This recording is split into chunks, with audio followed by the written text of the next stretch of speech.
Hi everyone, welcome to Legends Start Here, where real stories feel like myths and legends come alive. Today, we unroll the incredible and often controversial true story of Thomas Edison, a genius born in silence, forged by rivalry, and fueled by invention that changed everyday life. Let's begin. Sheer brilliance begins long before fame. It begins where no one thinks genius exists. Thomas Edison was born in 1847 in a canal town in Milan, Ohio. His father, Samuel Ogden Edison Jr., wasn't just a worker, he was an exile from Canada after supporting the Mackenzie Rebellion of 1837. Reinvention was already his inheritance. His mother, Nancy, was patient, structured, brilliant. A former schoolteacher, she trusted curiosity more than rules. But Edison did not glow early. His teachers said he was distracted. His classmates said he was strange. And after only 12 weeks of school, a teacher called him addled, slow, confused. He wasn't slow, he was unseen. That humiliation ignited something. Nancy pulled him out of school instantly. She educated him at home through books, experiments, observation. It was the first moment history tried to confine him, and failed. But the world didn't know what was coming. As a child, Edison was nearly deaf. Historians believe repeated infections, measles, or scarlet fever may have damaged his hearing. But silence did something powerful. It turned his imagination into a workshop. Ideas flashed in his mind as fully functioning machines. No pencil, no blueprint, no noise, just concepts spinning with lightning clarity. On a train at age 12, Edison printed newspapers using a hand press in the baggage car. He created a moving publication, the Grand Trunk Herald. A conductor once threw him off the train for causing a small chemical fire. Young Edison never panicked. He rebuilt. Then came the moment that rewired everything. At 15, Edison pulled a toddler off the tracks just before a train passed. The boy's father, a telegraph operator, insisted on teaching him Morse code as repayment. His future wasn't born in a textbook, it was born in a signal pulse. Telegraph offices became his playground, wires clicking instead of toys. His hearing loss pushed him into visual thinking that allowed him to simulate inventions mentally before testing them physically. He later described this gift as thinking in pictures.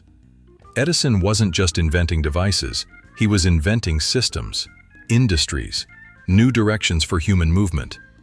But legends thrive on conflict, and his first real rival wasn't a general, it was another genius. Edison arrives in America's innovation capital, New York City. Hungry, deaf, curious, no workshop, no lab, but brilliance. He meets the signal community. He crosses paths with Alexander Graham Bell. But Edison wasn't done observing.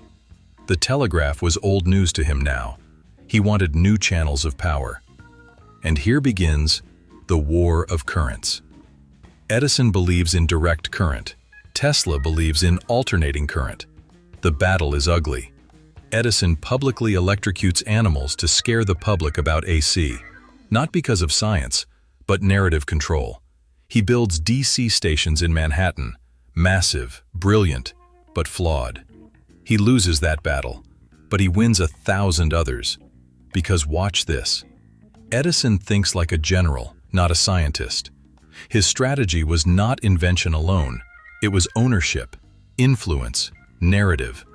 And just when the world thought he was done, sound was next.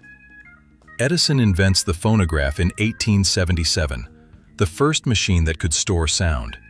The public was stunned. Newspapers called it magic. But he said this was only the beginning.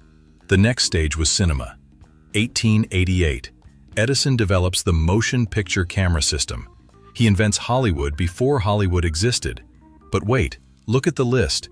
Edison also invented the first commercial light bulb filament, early alkaline batteries, fluorescent lighting foundations, remote signal relays, early radio experiments, R&D lab culture, mass patent strategies.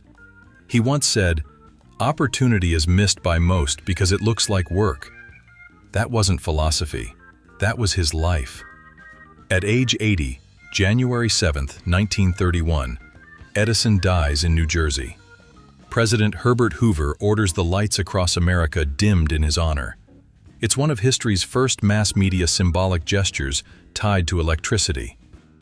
But here was the twist no one talks about.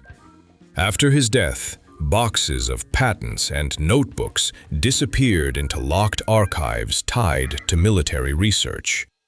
Historians debate how far his work reached beyond public knowledge. He gave the world light and sound, but was silent in death. But erasing a legend doesn't erase the impact. Here's what most miss. Edison wasn't the man of the light bulb.